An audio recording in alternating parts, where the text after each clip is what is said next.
Oi pessoal, meu nome é Maria Alice, eu sou advogada trabalhista empresarial e hoje eu tô aqui com as minhas colegas também advogadas trabalhistas, doutora Aline e doutora Tayana, para mais um episódio do E aí, pode? Oi, oi! Olá! Bom, hoje a gente vai falar sobre negociação coletiva, mais especificamente falando o que é uma convenção coletiva de trabalho, um acordo coletivo de trabalho e como funciona a representação sindical. Tá, explica pra gente o que é uma convenção coletiva e como ela age numa relação empregatícia. Bom, Maria, a relação de emprego ela é firmada por um contrato, preferencialmente escrito, que ele é firmado entre empregado e empregador. E ele estabelece as condições de trabalho, obrigações e deveres das partes. Essa relação contratual, ela tem uma natureza peculiar, porque alguns direitos e deveres mínimos são previstos na Constituição Federal, como, por exemplo, o direito a férias, e são complementadas pela CLT. Então, diferente de um contrato de natureza civil, comercial, onde a lei ela prevê o balizamento, premissas mínimas dessa contratação, na relação de trabalho, a legislação trabalhista prevê o objeto mínimo desse contrato.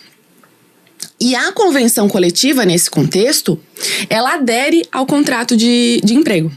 Então, a CCT, a Convenção Coletiva de Trabalho, ela é um instrumento normativo firmado entre sindicatos a partir do diálogo entre o sindicato representativo da categoria dos empregados de uma determinada região e o sindicato representativo da categoria dos empregadores em uma determinada região. Então, por exemplo, existe a CCT do setor hoteleiro. Ela é firmada entre o sindicato que representa os trabalhadores em hotéis e o sindicato que representa os hotéis. Da mesma forma, eu tenho a CCT da construção civil, a CCT da indústria, a CCT do comércio. Entendi, Thay. E tem o acordo coletivo de trabalho também, né, Aline? Sim, como a Thay acabou de explicar aqui pra gente, a convenção coletiva de trabalho é a negociação entre sindicato com sindicato patronal com o sindicato que representa a categoria dos empregados. Já o acordo coletivo de trabalho, o ACT, é a negociação entre o sindicato dos empregados com uma ou mais empresas. E ambos, tanto a convenção coletiva de trabalho quanto o acordo coletivo de trabalho, eles têm força normativa, então eles aderem ao contrato de trabalho. Perfeito, Aline. Isso quer dizer, então, que o ACT ele tem a aplicação e abrangência para uma determinada empresa, trabalhadores de uma determinada empresa, e o CCT tem a abrangência e aplicação para uma determinada categoria de trabalhadores, né?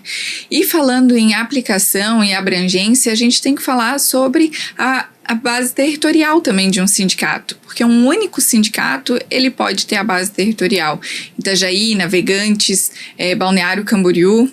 E claro, a gente fala sobre isso, mas também tem outros pontos, uma norma coletiva, né? Como, por exemplo, o reajuste salarial, que é quando tem a alteração do salário dos funcionários, né? Sim, Maria. E muito se fala, uma pergunta que sempre aparece e aí, quando vai ser o dissídio salarial? Isso nada mais é do que a forma popular que é usada para perguntar, e aí, quando vai ter o reajuste salarial? E esse reajuste, ele é o reflexo da negociação coletiva. Então, se uma empresa ela tem um aumento salarial, um reajuste de 2%, esse reajuste ele é aplicado no piso salarial, que esse piso é o mínimo que deverá ser pago para aquela categoria. Mas tem também os salários que são superiores ao piso. E aí pode vir prevendo esse mesmo percentual de reajuste para os salários que são superiores ao piso, mas como é uma negociação, também está livre para ser percentual diferente do que for taxado para o piso salarial. E geralmente é usado o INPC para poder balizar e ter uma referência nesse reajuste. É importante a gente falar também sobre a data base, que nada mais é do que a data de início de vigência de uma norma coletiva, né? E que cada categoria tem a sua. Ela pode ser de 1 ou de 2 anos e quando esse prazo encerra, perde os efeitos da norma coletiva. Como, por exemplo, o Sindicato dos Comerciários. Eu tenho a database até dia 1º de agosto, ou seja, os seus efeitos eles vão até dia 31 de julho. A partir desse momento, os sindicatos precisam novamente negociar por uma nova norma coletiva. E claro, muito se fala disso, né, sobre database, reajuste salarial, mas tem outros pontos numa norma coletiva, né, Thay? Sim, Maria. A negociação coletiva, os instrumentos coletivos, eles servem para prever as condições mínimas para aquela categoria, além daquilo que a lei já prevê. E uma coisa que assombra as empresas, os novos empreendedores, ou então as empresas que estão abrindo uma nova filial em uma nova cidade, um novo estado, é saber qual a convenção coletiva que vai ser aplicada naquela nova filial, né? Como eu faço o enquadramento sindical? Então, vamos supor que eu tenha uma empresa, uma farmácia localizada aqui em Itajaí. Eu parto de 2 critérios para fazer o enquadramento sindical e definir qual o sindicato patronal que representa a minha empresa. O primeiro é o objeto social, nesse caso a farmácia, e a base territorial, Itajaí. Então, a convenção coletiva que eu vou aplicar é aquela firmada entre o sindicato que representa as farmácias com o sindicato que representa os farmacêuticos, por exemplo. Então, aquilo que for negociado entre os sindicatos representativos da categoria, quer com relação às questões financeiras, de reajuste, quer com relação às questões de trabalho, benefícios, ela adere ao contrato individual de trabalho, independente de filiação a esses sindicatos. E uma pergunta que sempre vem, não como um e aí pode, mas como um e aí. Como funciona a prevalência da CCT com relação à legislação trabalhista? Então, Maria, a convenção coletiva, ela sempre vai prevalecer ao contrato individual de trabalho. Então, se aquele contrato firmado entre empregado e empregador tiver alguma cláusula que seja contrária a alguma disposição da convenção coletiva, ela é nula. E já com relação à legislação trabalhista, a reforma trouxe à tona a discussão da prevalência do negociado sobre o legislado. E isso porque a CLT passou a ter um artigo onde prevê que, entre outros temas, a convenção coletiva vai prevalecer, tanto a convenção quanto o acordo coletivo, vão prevalecer sobre a lei no que tange no que for negociado referente a, por exemplo, banco de horas anual, a intervalo entre a jornada, a teletrabalho, a remuneração por premiação, PLR. Então, esse rol que a lei traz, ele é meramente exemplificativo e isso atrai essa interpretação da norma com esse viés do negociado sobre o legislado.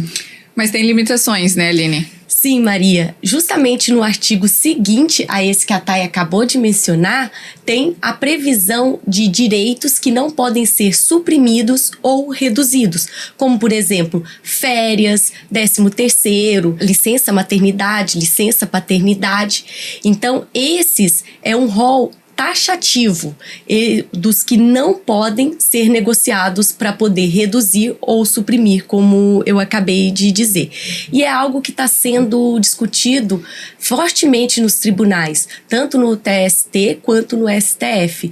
E no STF a gente tem o tema 1046, onde foi declarada a constitucionalidade das normas que fazem negociações sobre direitos dos funcionários, reduzindo ou suprimindo. E ressaltando justamente o que eu disse, que não pode somente nos casos previstos nos direitos com previsão da Constituição Federal. Então, mais uma vez, esse julgado de constitucionalidade, o 1046, ele vem para reforçar o que a Thay acabou de dizer, que é o princípio do negociado sobre o legislado. É isso aí. É um assunto que gera muitas dúvidas, né? Sempre vem aquela pergunta, e aí, pode, doutora? Bom, por isso que as empresas, recursos humanos, departamento pessoal e o jurídico, eles precisam se atentar ao que está escrito na convenção coletiva, na norma coletiva, né? Porque existem obrigações e deveres ali que, se a empresa não cumprir, ela pode acabar tendo uma ação trabalhista ou até mesmo uma ação coletiva. Outro ponto que a gente precisa se atentar é que as empresas busquem o sindicato patronal para sanar suas dúvidas e não o sindicato dos trabalhadores, porque sempre tem essa confusão. Então, com relação a uma relação empregatícia, procura um sindicato patronal. Mas é isso, meninas. Muito obrigada por hoje. Pessoal, curta o nosso conteúdo, nos siga nas redes sociais e não se esqueça de se inscrever no nosso canal e até o próximo episódio. Tchau, tchau! Tchau!